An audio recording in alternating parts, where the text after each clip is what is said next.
આ ગુનાની અંદર સૌથી મોટી વસ્તુ એ હતી કે જે આરોપી છે એ જે ફેમિલી છે, મૃતકનું ફેમિલી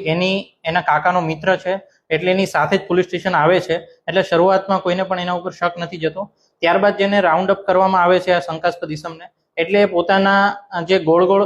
જવાબો આપી અને પોલીસને ગેરમાર્ગે દોરે છે કે ખરેખર કઈ જગ્યાએ એને બાળકી સાથે શું કૃત્ય કર્યું છે. અને જે એ જગ્યા બતાવે છે એ નદી કિનારાનો વિસ્તાર છે, કોતરોવાળો વિસ્તાર છે, જ્યાંથી અંદર જવું પણ મુશ્કેલ છે, જ્યાં કોઈ પણ પ્રકારે